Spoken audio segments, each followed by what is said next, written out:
I haven't, every few years I reach out, try to get Dogma back, or at least poke them to be like, hey man, like 10th anniversary is coming up, 15th anniversary is coming up. Nothing. I get a phone call, like hold for Harvey Weinstein. And I was like, holy shit, I haven't spoke to this Whoa. motherfucker in like 12 years.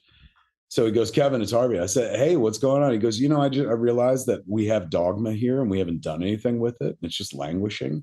He's going, and that cast is amazing. They're all still working. Do you think you'd want to do a sequel? And I was like, oh, yes. Are you kidding me? And it was like music to my ears. I'd been ignored for like the better part of a dozen fucking years by this company and that guy and shit, and like couldn't get a word back on my movie. So I was like, fuck yeah, do this. Like, we can even do a streaming series. And I was like, that's fucking yes, we could. Let's do it. He goes, all right, I'll call you next week. We'll get into it. I was like, all right. And I hung up the phone. I was so excited.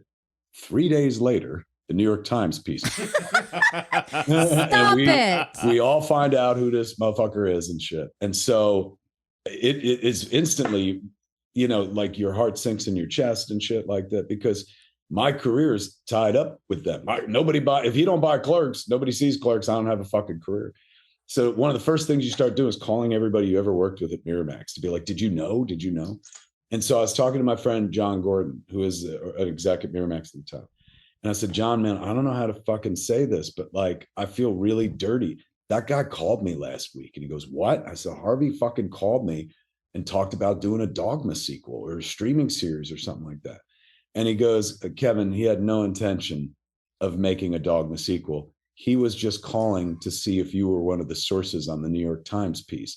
That you answered the phone. Oh. Yes. That you answered the phone meant that you weren't. If you didn't answer the phone, Whoa. he would have assumed that you were.